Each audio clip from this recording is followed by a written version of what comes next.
Douglas Bickford. It is the 25th of March 2022 at about 7 a.m. here in Klamath Falls, Oregon, my hometown.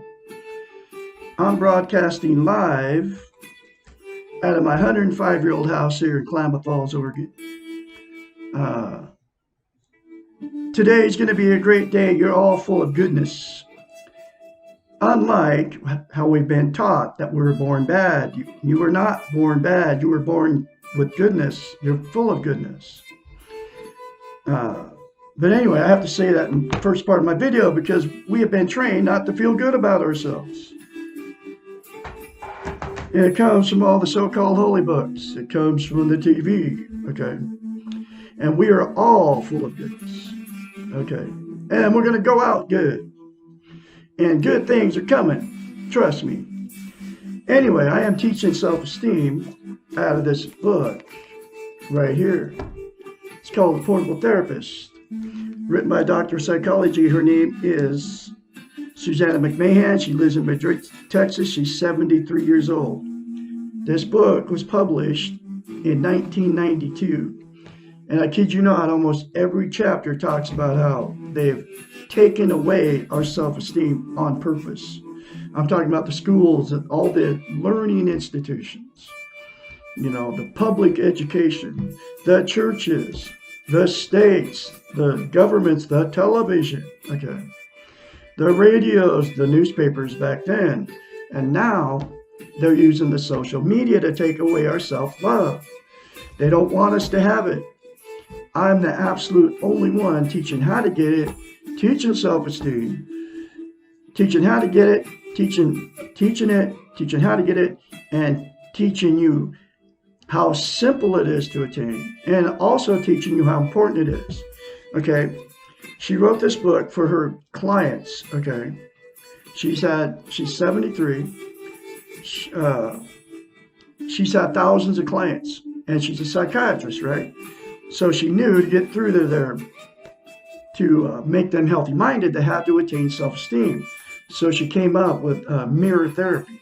Okay, she's the originator of mirror therapy, and she told her clients in between their sessions, their assignment was to go home and do this. Look at themselves in the mirror.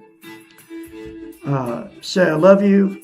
Say love my inner child, say I'm worthy to be loved and worthy to love. She knew that would give them self-esteem on steroids. When I first read it in this book, I immediately did it, okay? Because she's my psychiatrist, she's my therapist. I've had 6 or 7 therapists throughout my life, and I'm 66. None of them told me how to attain self-esteem. And that's happening today too, because, you know, if you attain self-esteem, self-love, self-worth, self-confidence, you won't need a therapist anymore because it'll make you healthy-minded, okay? But she didn't care. She wasn't out to make money because you continue to go to a therapist and keep talking and talking. And if they don't teach you self-love, then you're wasting your money. But anyway, I know it works, okay, because I did it. And I had zippo none because I was sexually, emotionally, and physically abused as a child. Now, here's the thing about self-esteem. Without it, you can't love, you can't be loved, and you also can't be content. Content is you feel good about how, where, and what you are, okay? It's also known as internal peace. You can never have internal peace until you attain self-esteem. And those 3 things to yourself in the mirror daily without fail, instead of criticizing yourself in the mirror, folks, will give you self-esteem if you do it and you keep doing it. Self-esteem, to maintain it, is like lifting weights.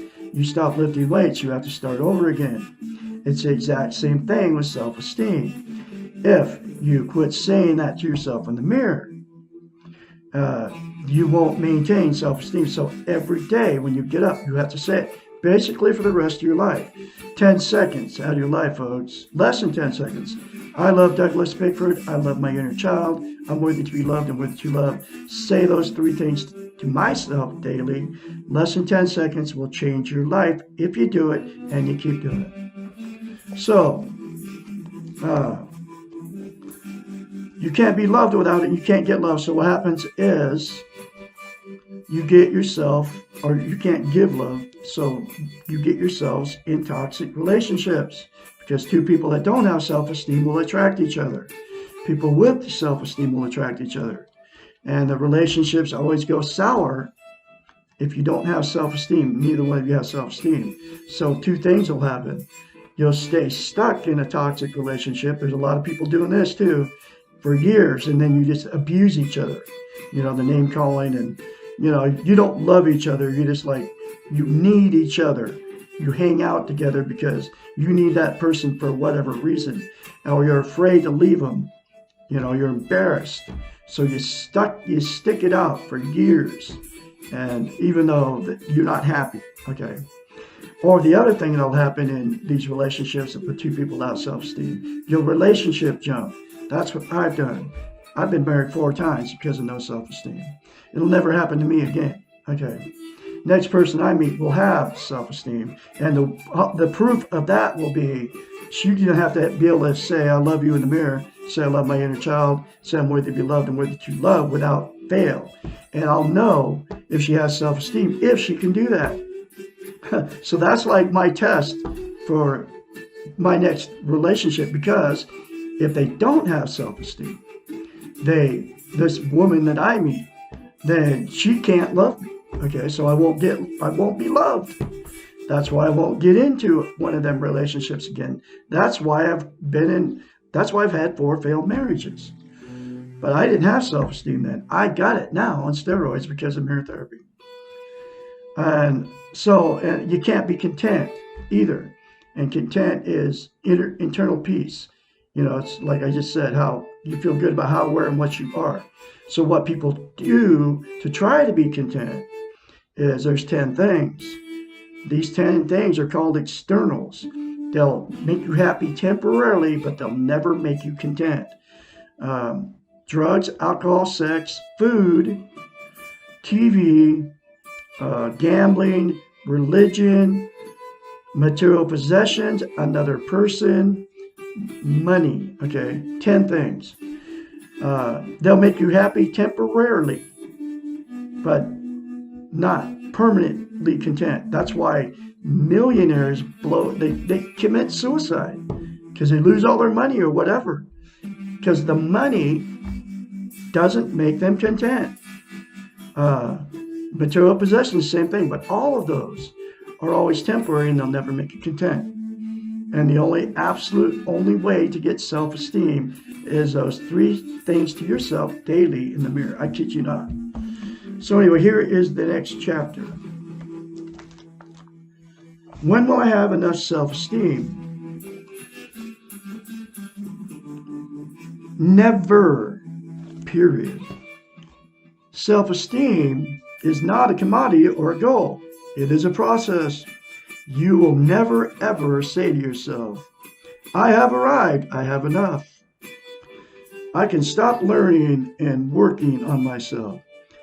These ideas come from our goal-oriented Western model and are not reflective of the reality of living.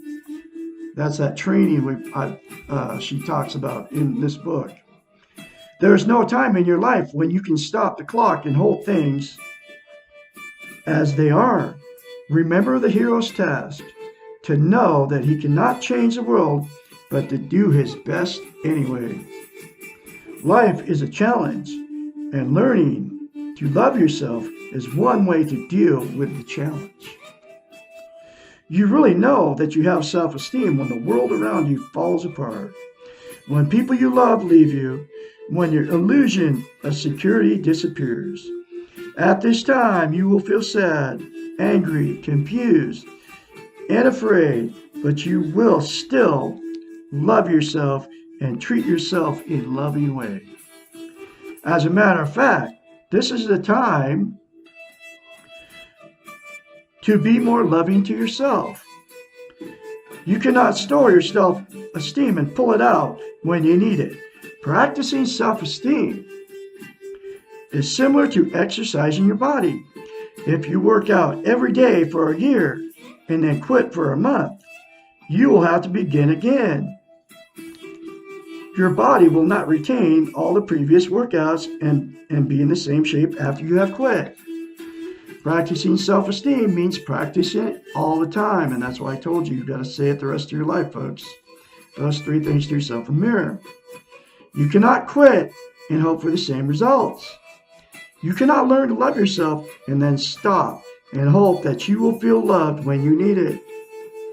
But it does get easier the more you practice, and this is true. I've been doing it for over a year. After a while, like any habit, it becomes almost second nature to treat yourself well and to ask yourself what you need and want and then give it to yourself. As in the exercise program, the beginning is always the most difficult because it is unfamiliar. If you practice self-esteem every day, after a time you will not be able to imagine going back to the way you were before. And once you experience the feeling of really loving yourself, you will not want to lose it, man. And that's what's happened to me. Every day I get up, I'm like crawling out of bed in the morning. You know, when you have to go to the bathroom at 4 o'clock in the morning? You know, that happens when you get older. I'm like, I love Douglas Bickford. I'm worthy to be loved. I'm worthy to love. It's going to be a beautiful day. The more positive you say to yourself, folks, the more it will come to you. And, you know, you can never say enough good stuff about yourself. You can compliment yourself on all your accomplishments, your achievements. Anyway, the more you say to yourself, the more good it will come to you. Okay. There will never be enough, and you will not think about it in quantitative terms. Woo! Get this book, folks. It's between $5 and $15. Get it on Amazon and come right to your front door. Read this stuff in black and white for yourself if you don't trust me. Okay. Otherwise, you can continue to watch me because I'm going through this book, and this is my life's work. I don't want nothing from anybody except for you to realize you're full of goodness, to realize that you are capable, way more capable than you know. Okay, you have it all in you to make all your dreams come true. I'm serious, folks. Once you have attained self-esteem, you'll realize that you are full of goodness and that you're worthy to be loved, worthy to love. You'll be able to get out of these toxic relationships where these people are abusing you and your children and your animals.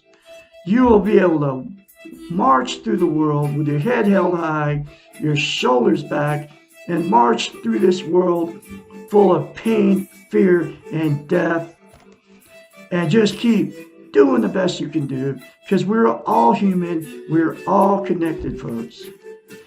I can be your mentor when you start going through this change. 458-232-5238. Call me anytime, day or night. You all have a great day out there. And on this Friday, I'm going to have more for you tomorrow. Another chapter, which will be, How Then Will I Know When I'm Okay? Chapter 30. I'll talk to you tomorrow.